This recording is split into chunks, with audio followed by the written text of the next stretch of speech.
Hey, podcast fans, this is Chris Webster, founder of the APN, and I just want to thank you for downloading this episode. Please consider becoming a member of the APN if you're not already, and helping us make more great shows and get them out to the world. Head over to ArchPodNet.com/members or click the link in the show notes. On to the show.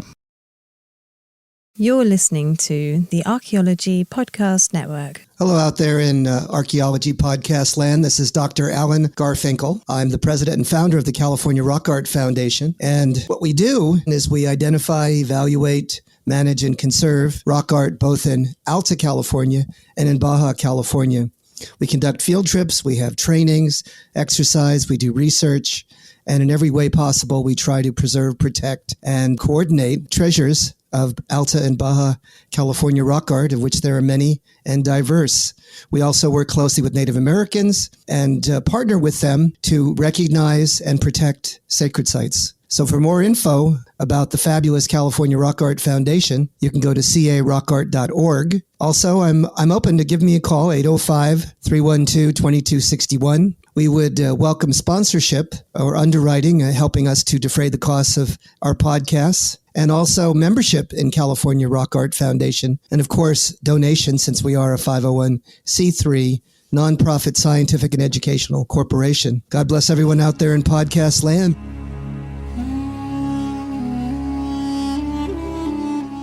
You're listening to the Rock Art Podcast. Join us every week for fascinating tales of rock art, adventure, and archaeology. Find our contact info in the show notes and send us your suggestions.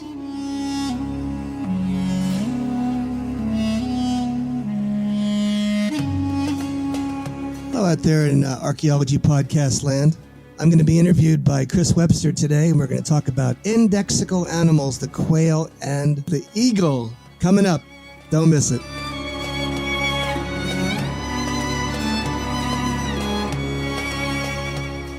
Welcome, everybody, to the Rock Art Podcast. I'm Chris Webster, and if you're hearing my voice, that means it's just Alan and I today. And we're going to talk about something that we've talked about actually for a lot of episodes. This has been mentioned, indexical animals, but we're going to talk about a couple of specific indexical animals on this show. So, Alan, why don't you just start out by telling us what an indexical animal is to get us kicked off again? It appears that cultures around the world, pre-literate cultures in the main, but also literate cultures, have a very special relationship with animals. This relationship with animals allows them to depict them in their art forms, and also to have them imbibed, sort of ensconced with tremendous meaning. Many, many levels of meaning go into these images of animals. And they can mean many things. And certain animals are especially powerful and are recognized throughout the world as what I call an indexical animal. It's an indexical in the sense that it almost becomes a signature icon, or also sometimes a shamanistic ancestor deity, something that is all-powerful and influential. We think of this sometimes as those large creatures, those horned animals, like a bighorn sheep or a ram or a bull or something along those lines, sometimes a bear. Yeah. Other times, these animals are not as ferocious or as, how would you put it, as overpowering or monstrous as we imagine. Okay. And so sometimes some of the animals are magical creatures, or creatures that even we might get a chuckle out of or be impressed by, and that they're beautiful, and they tend to have a rather positive meaning, and one that is more in the line of sometimes majestic, but sometimes otherwise related to their habits and their habitat.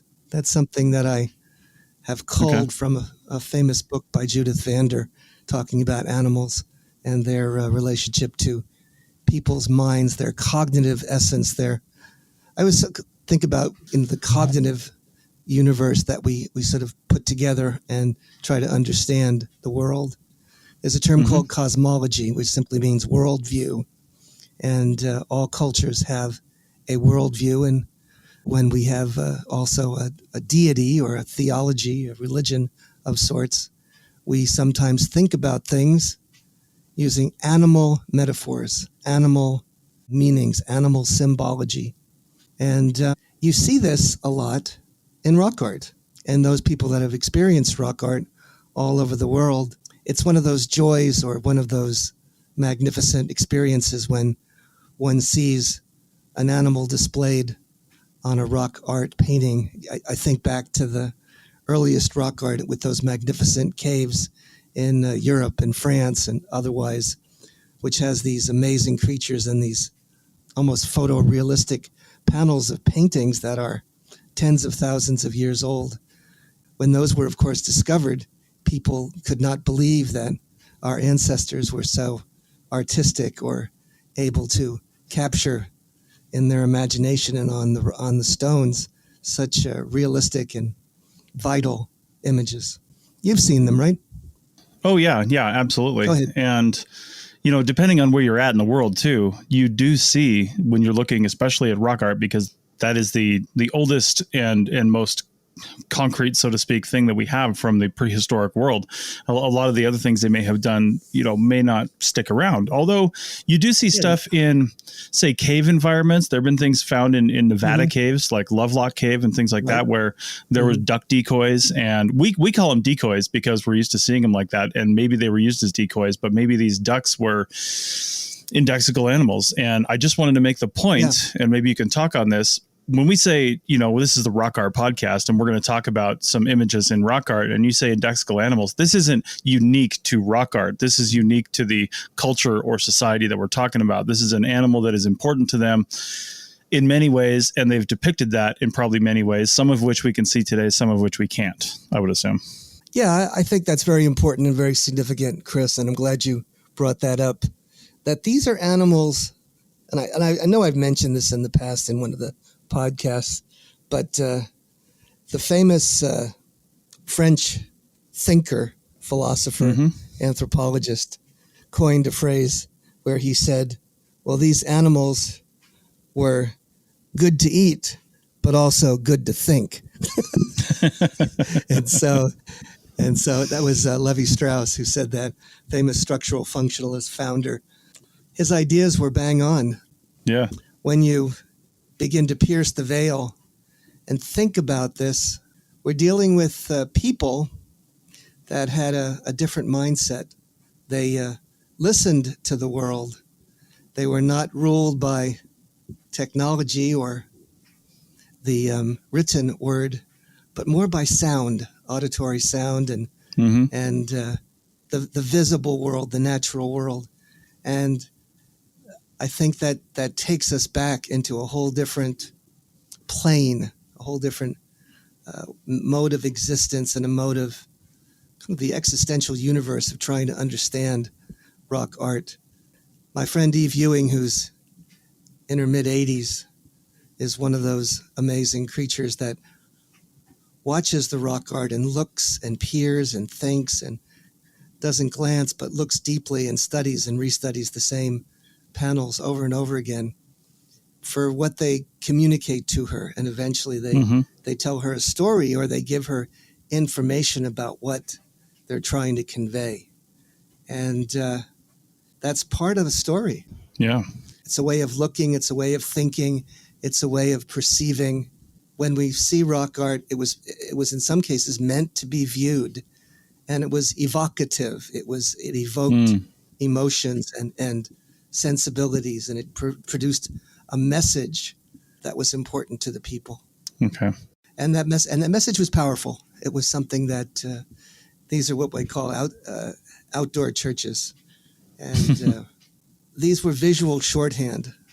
This was a way of communicating in a prayerful way and letting the deities, the gods, the universe know of what the requests might be, or what they need and want, and what their yearnings were, and what their feelings were, and what their stories were, and all the above and more. Okay. So on this episode, as I mentioned, we're going to talk about two specific indexical animals. What is the area, before we get to those animals, what is the area that we're talking about here where the people and the animals in question would have lived? Well, the second one is Pan-Americas. It's throughout North America.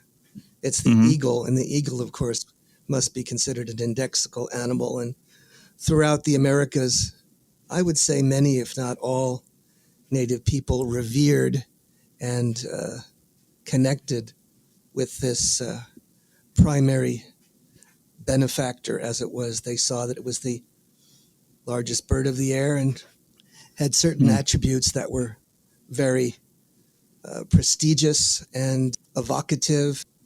There was a sense of a connection with the supernatural and with the divine, because, of course, these were birds of the highest realm. True. And that's where the gods live, and that's where the deities are, and that's where we want to be if we want to deal with some of these higher order theological questions. Mm-hmm. Yeah, and what's the other bird? The second one is one that people laugh at, and that's the quail.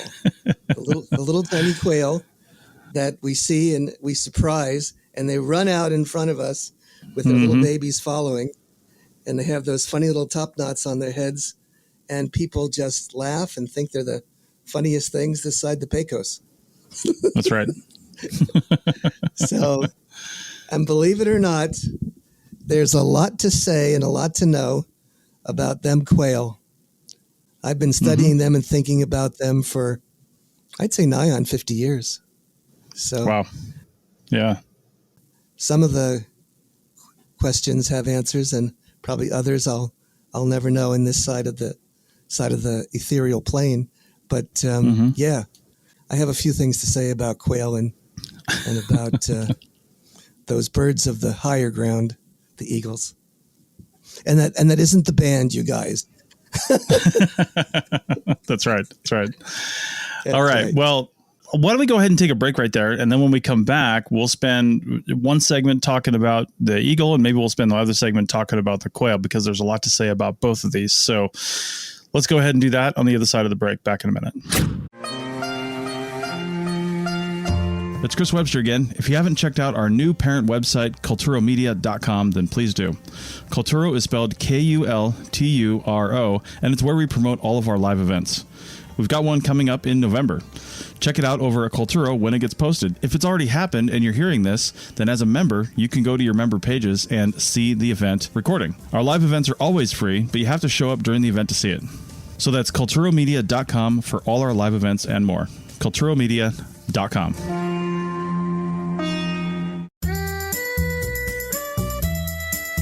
Chris Webster here, founder of the APN and host of several shows. I just wanted to let you know about our membership program and what it offers. Members of the APN get, for just $7.99 a month, or cheaper if you pay for the year, ad-free episodes so you don't have to listen to me on the breaks, membership in our Slack team so you can continue the conversation with hosts and other members, and exclusive access to any of our live event recordings. Live events are always free, but you only get to watch the recording if you're a member. So head over to ArchPodNet.com/members for more info and to become a member. Our podcasts are always free, but this is just a little something extra, and it really helps us out. That's ArchPodNet.com/members.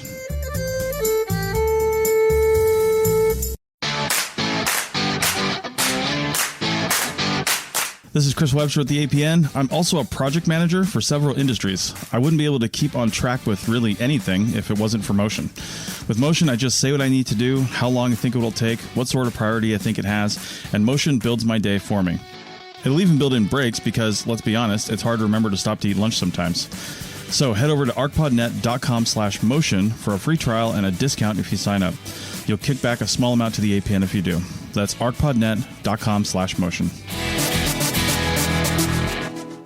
Welcome back to the Rock Art Podcast, episode 91. This is segment 2, and this is Chris Webster. I'm interviewing Alan, your host usually, but we've just flipped the tables as we do occasionally, and we're talking about indexical animals. And on the last segment, we defined indexical animals, and we talked about the eagle and the quail as the subjects of the next 2 segments. So let's go ahead and we'll talk about them in size order, if you will, and start with the lowly quail first, the one that makes us all laugh. I don't know if it's the Joker of the animal world or not, but they are pretty funny. Well, the quail is something that obviously was an obsession with the research group that I'm most acquainted with and associated with, and that's the folks called the COSO Right. meaning fire, and out in Eastern California, where there's the greatest concentration of rock art in the entire Western Hemisphere. They do a lot of depictions of quail. Yeah. And they do them in tiny realms, but also in bigger visages.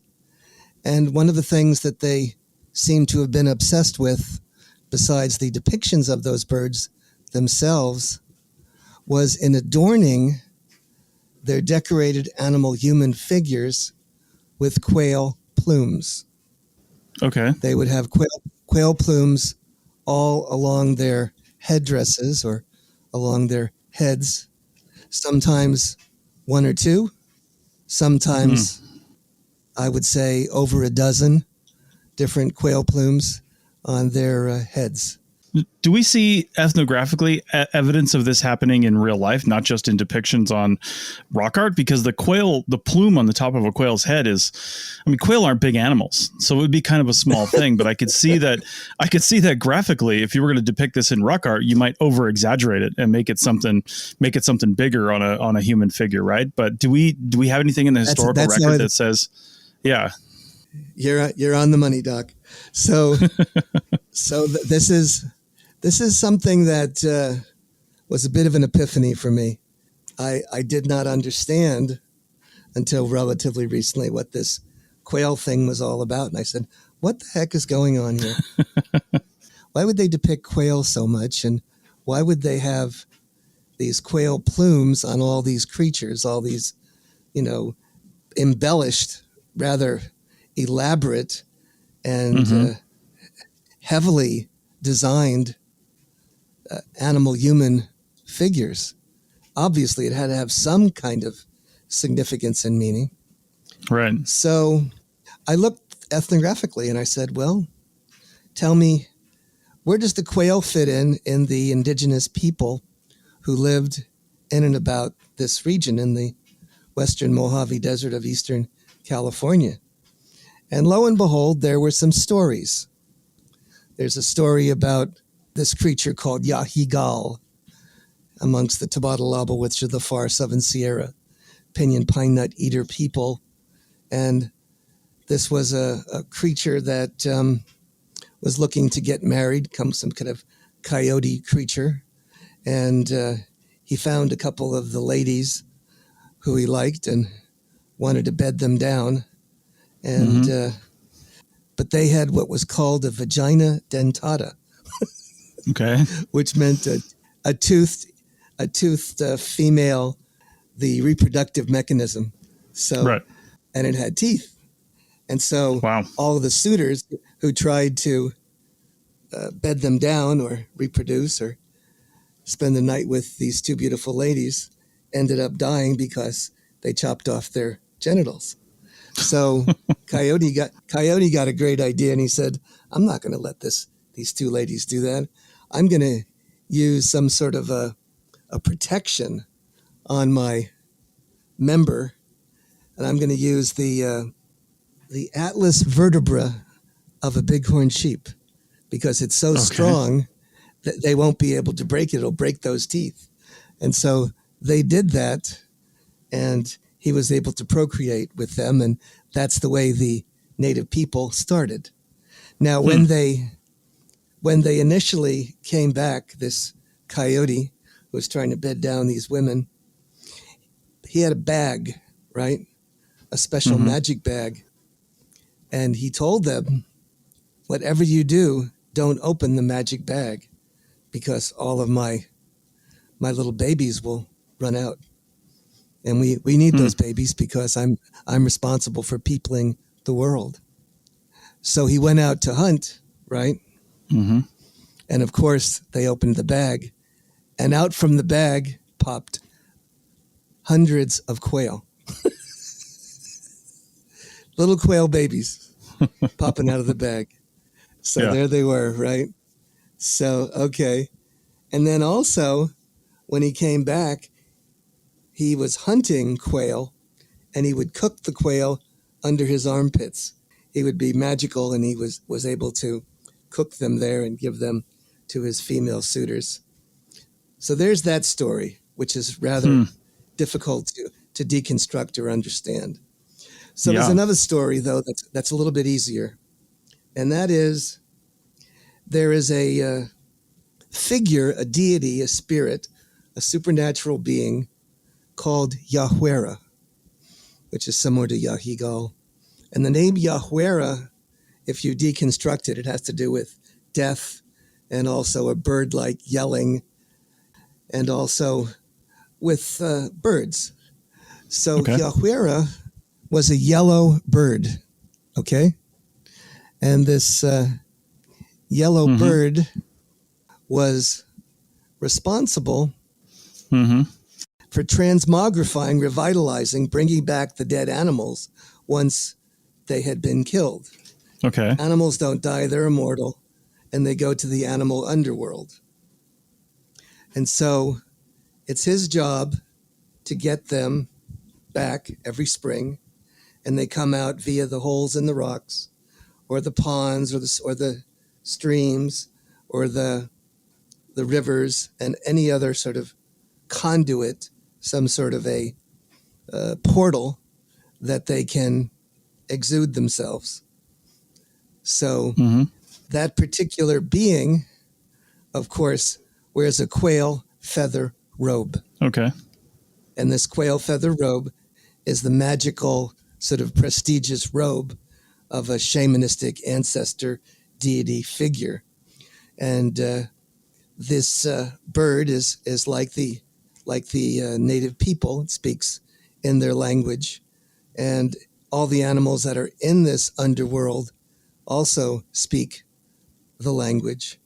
And there are deer, and there are bighorn sheep, and there are elk, and other big game animals all living in this underworld land, this very wonderful land that exists under the ground and in the interior of the earth.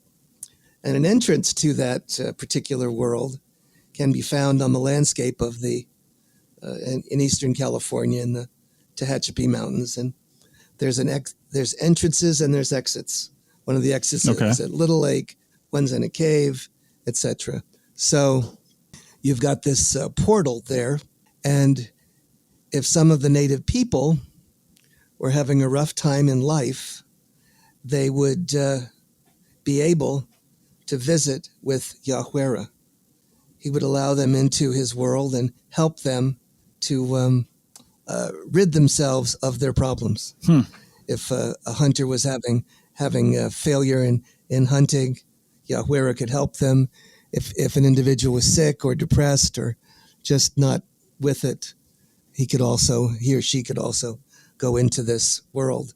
Well, in that particular place, it's called Yahwera Kanina, there is a painting, a 4-foot tall picture of this being, and the being has snakes on both sides of it. So the snakes are there as well. There's a rattlesnake and a gopher snake. And those are the portal protectors, the guardians of the entrance. And when you go in, you pass through a sort of a curtain of water, but you don't get wet. And then you meet Yahwera, and it's a yellow bird that looks like a large sort of some sort of a it's like a falcon. Yeah, it's like a falcon or something like that. Some sort of a beautiful bird wearing this quail feather robe. And if you're a woman, you see a man, and if you're a man, she's a woman. And then because she's a good or he's a good host, they give you food. And it's an endless food. You can either have deer meat or acorn soup or pine nuts or what have you. But it just keeps magically reappearing. And so afterwards, after you get your food, you then go into the place where there's presents.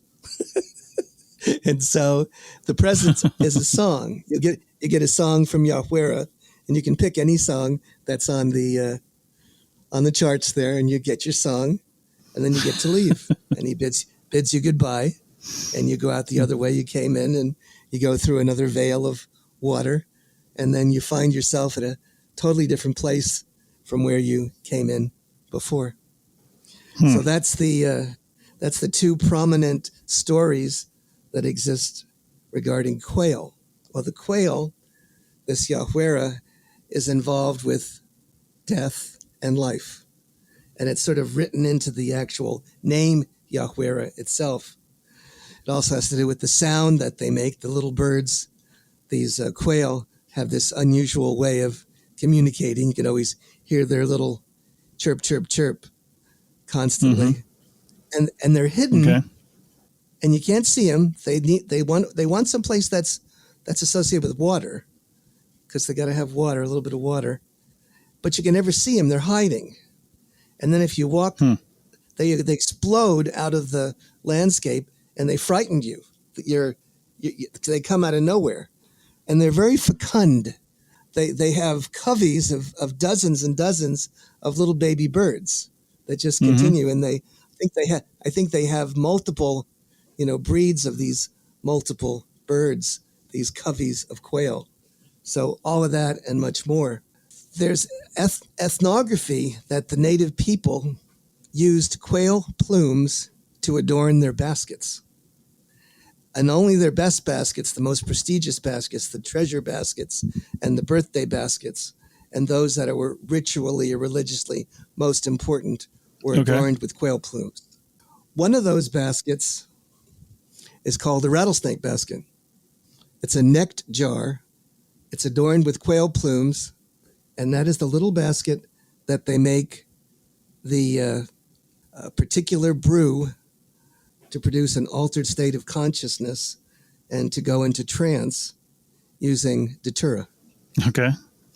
And so and the name of that basket is embedded with the name of rattlesnake. It's called a rattlesnake basket. There's another basket, and it has rattlesnake images all over it. Now, you wouldn't know they're rattlesnake images. They're diamonds. They're diamonds and triangles in a big, long line. Of course. And that is considered to be the rattlesnake basket. The other basket that's called the other kind of snake that I had alluded to. What's it called, Counselor? The other one that I mentioned. There's the gopher snake. Okay, the gopher snake. Right. Yes. Right. And that snake has more of a rectangular or sort of blocky set of designs on him, and that's that one. So that's that rectangular basket. It's called the gopher snake basket. Okay. So they're giving us some clues that there's something important about these little bitty animals, and also there's something important about those quail plumes, and it has to do with something about life and death and ritual and altered states of consciousness and the supernatural, et cetera, et cetera. And it's all sort of packaged together. Now, when we look at habits and habitat, right, the quail is one of those liminal creatures. Liminal meaning it lives in kind of two worlds. It can do some flying, but it mainly is a ground bird. So it's kind of on the ground, but in the air a little bit. So it's kind of living in two different planes. On top of that, what's really amazing, when a quail bird is attacked, right, by a predator, the baby birds freeze and look paralyzed and dead. You can pick them up in your hands and they will not move. They are just look like they're paralyzed and dead. And then when they know that the particular fearsome creature is gone, they come back alive. I swear to death. Wow. It took me a long time to find that little attribute, but that's what they do. It's one of their means of sort of avoiding death. And the same thing happens with the mom or the dad. If they're in a panic and a predator is going after them, they feign like they have a broken leg or a broken arm or there's something wrong with them and like they're dying. And the animals won't go after them because they don't want to eat a creature who's sick. Sure. Because they don't make them sick. So a couple of those things relate. Here's another one. The Chemehuevi of the Eastern Mojave Desert have a particular hat they wear. And that hat is reserved for excellent hunters or chiefs of the Chemehuevi Indians. And that hat has a concentration of quail plumes right in the center of it. So there's something going on vis-a-vis this animal figure, this quail, and the nature of their religious metaphor for these creatures. I think they have to do with sort of revitalization, resurrection, vitality, life, increase, sort of a prayer for bringing life to take place, sustaining life, and also probably rain and water. Yeah. Because the quail, of course, is a water bird that has to have water, moisture, and it's associated with moist and wet places. All right. Well, I could go on, but that's the beginning. Yeah, I hear you. Well, I've got a couple questions around that actually, and then we'll talk about the eagle, but let's go ahead and take a break and then we'll finish up this discussion, or at least as much as we can, because there's a lot to say on the other side. We'll be back in a minute. Okay, Doc. Hey, fans of APN podcasts, we've got lots of designs over at our TeePublic store. Every purchase helps out the APN with a few cents back to us. Check out the high-quality t-shirts, stickers, phone cases, coffee mugs, and a lot more. There are lots of colors to choose from in most of those items, and TeePublic often runs 30% discounts. So check out the store at ArchPodNet.com/shop. That's ArchPodNet.com/shop, and click on the link. Welcome back to the Rock Art Podcast, episode 91. This is Chris Webster, and I'm interviewing your host, Alan Garfinkel. And we're talking about indexical animals. We talked about quail in the last one. Just a really good background on the importance of the quail. And I'm just wondering, when you were going through that, a lot of your primary experience, because you've worked there for 40 plus years, is in the Coso Range in that area. But of course, ranges of these types of ideas extend a long ways out. How much do you know about the quail in other cultures? Because the quail is not unique really to anyone, at least it's not anymore. I don't know what it was a few hundred years ago, if the quail was more localized to maybe that region, or if the quail really was all over North America, because I'm pretty sure the quail's pretty much everywhere at this point. We just saw some the other day, and we saw some up in Canada, and it's just, they're all over the place.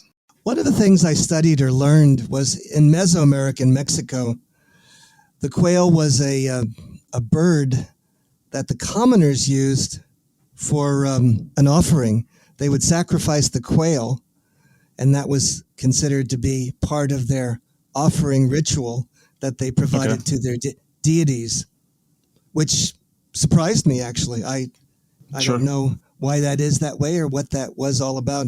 The other thing that surprised me, of course, is when you think of Mesoamerica, you think of one of the primary or top-level deities called Quetzalcoatl, right? Mm-hmm.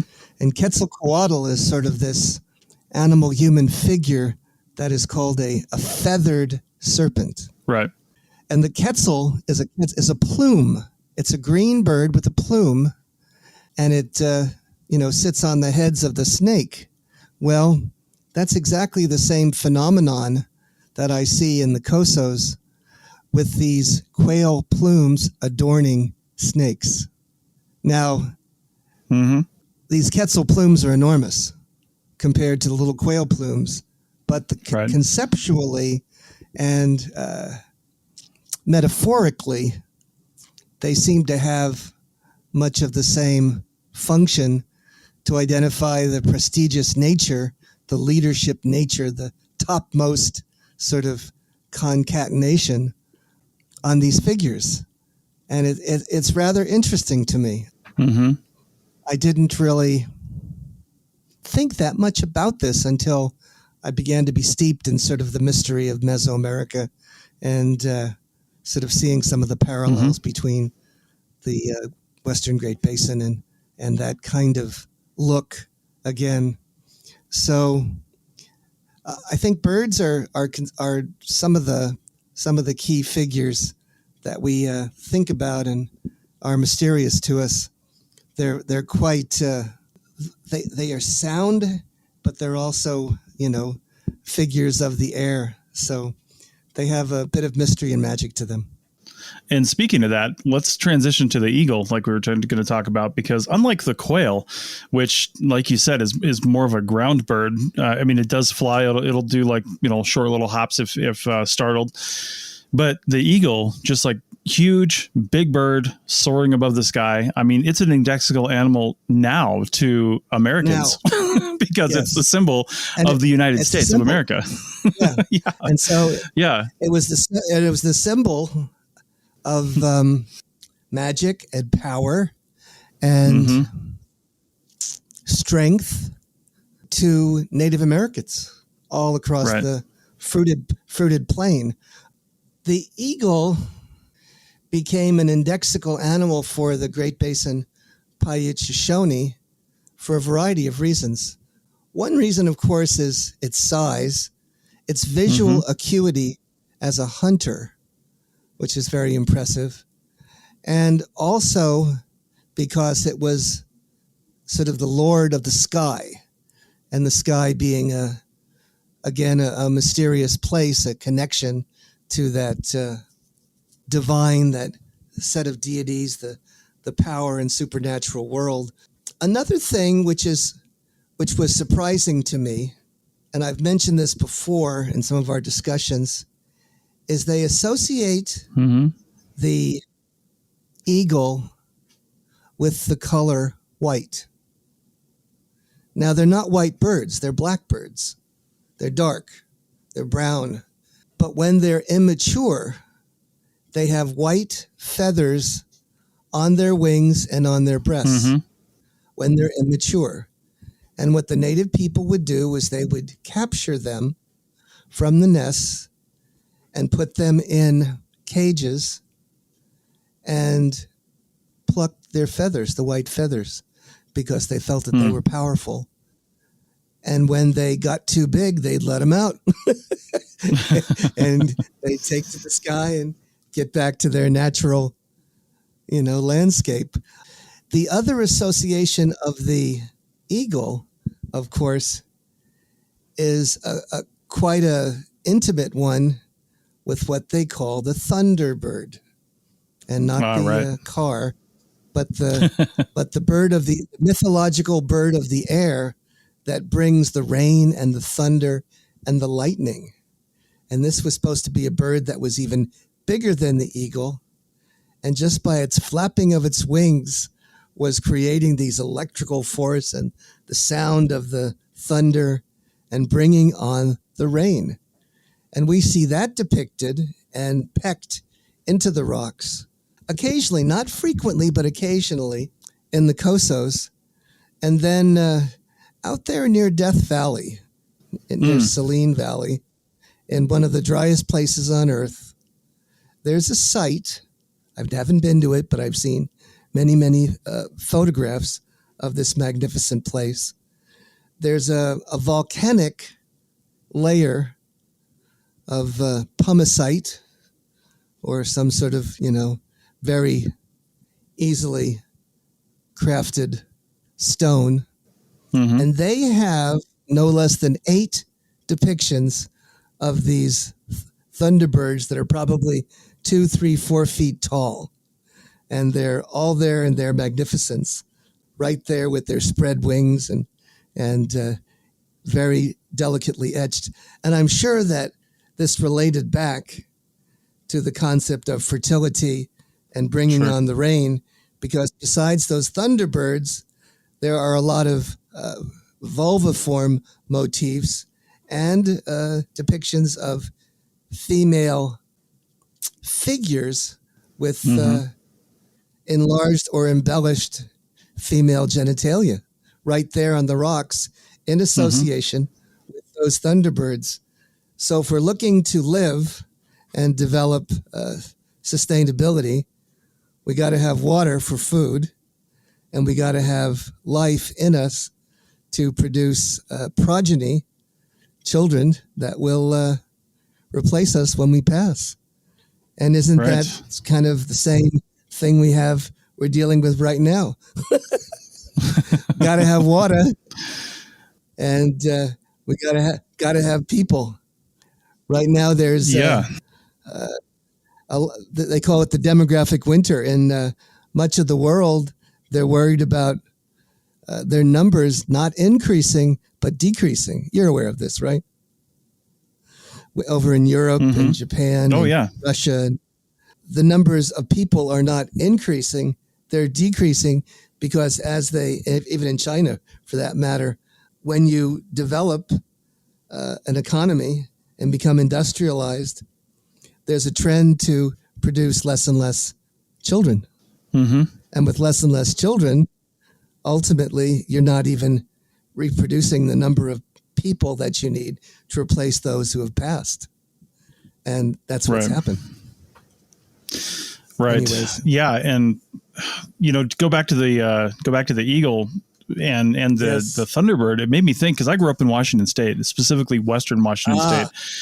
Sure. Yeah. Sure. First off, lots of eagles there. But second, when we learned, in my very rudimentary classes on Washington State history and prehistory, the Native American groups up there, there's totem poles all over the place. In fact, you see totem poles in shopping centers sometimes where they're just, they just have a totem pole up because that's just what you do.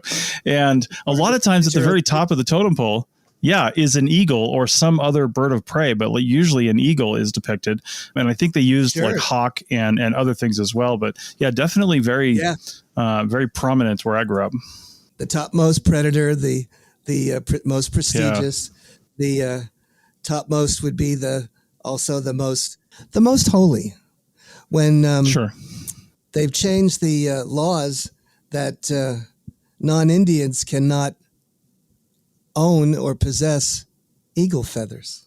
And it's illegal for non-native people to own any sort of eagle regalia or anything along those lines. It's strictly for Native Americans. Yeah. You used to see talons, like the talons of an eagle, or even a whole paw, as a thing that could be sold. But that was definitely made illegal, but it doesn't mean you can't still find them and people sell them. So you can't even take them off of roadkill or naturally dead ones because you can't prove that you didn't kill it. Exactly. Yeah. And it's revered and viewed with tremendous power, magic, respect, prestige. And it's white. They like the white. And the white, of course, relates back to that is the color that's associated with the uppermost levels of the religious cosmological map of the universe. That's the topmost layer, and that's the white of the snow, the white of the sun, the white of the clouds and the smoke. Everything that goes up to heavens is in that realm of white. And so that's that cosmological nexus that we see, feel, taste, and sense, and can appeal to us vis-a-vis when they do a rain dance, or when the weather shamans are attempting to bring the rain. They do it through smoke, and they because like brings like, and so they will smoke their pipes of native tobacco and blow the smoke, and the smoke goes up. and use feathers because the feathers are lighter than air and they go up to the heavens. So it's an upward glowing realm that is being produced into that white atmosphere, the highest realms of magic, supernatural power, etc. A whole package that sits up there. And it's not that different now cosmologically because people have sort of a hankering to go to the tops of mountains, don't they? Yeah, indeed. They seem to want to show that they can, I don't know if it's a respect or some sort of an adventure or connection, but they want to feel that they have accomplished something of great prestige and awe by traveling up to the tops of mountains. Right. And why is that, Doctor? Because it's there. Isn't that the answer? That's right. Why did I do it? Because it's there. Actually, yeah. Well, today that's what the answer used to be. Now we do it for Instagram, so we can get that selfie. That's why we do it. That's it. We can share it wildly, and because there's satellites, we can have an Instagram picture instantly, live feed when we're doing it. Right. That's right. Makes me wonder if, current Native American groups were still doing rock art, if they would just be all selfies, because that's what people like today, just pecking out an image of yourself right there on a rock, but, probably not. So I think that is something that is associated with sort of modern culture, this selfie thing. People are aggrandized and so hyper-centered on themselves. Yeah. That's Instagram. That's what else? What's all these social networking? All of them. Pick your flavor. Yeah. Here's what I ate for breakfast this morning. Here's my lunch. Here's my dinner. Here I am exercising. Here I'm reading my paper and drinking a cup of coffee. Well, though, it in a larger discussion, though, right? It does seem like nothing's changed because we want people to validate our life choices and validate our activities and validate who we are as people. But then go look at all the sheer millions of panels of rock art out there. Not all of it is necessarily ritual. Some of it is probably, validation. People saying, hey, look what we've done. Look at this hunt. Look at this thing that we did. Look at this battle. Look at this whatever. People have done that through the centuries in not only rock art to start, but tapestries. Yep. There's an enigmatic element that they call shields in the Cosos. And I think that those are mnemonics of individuals who have passed, a treasure, sort of a memory signature. Yeah. Sure. And there they are. It's a memory of someone who no longer exists, but it's there on stone.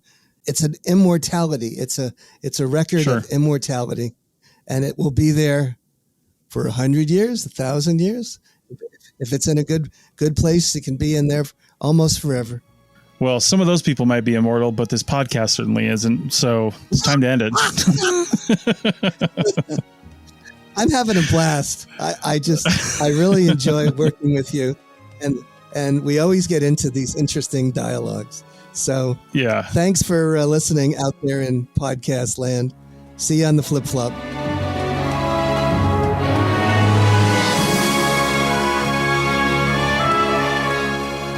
Thanks for listening to the Rock Art Podcast with Dr. Alan Garfinkel and Chris Webster. Find show notes and contact information at www.archpodnet.com/rockart. Thanks for listening, and thanks for sharing this podcast with your family and friends.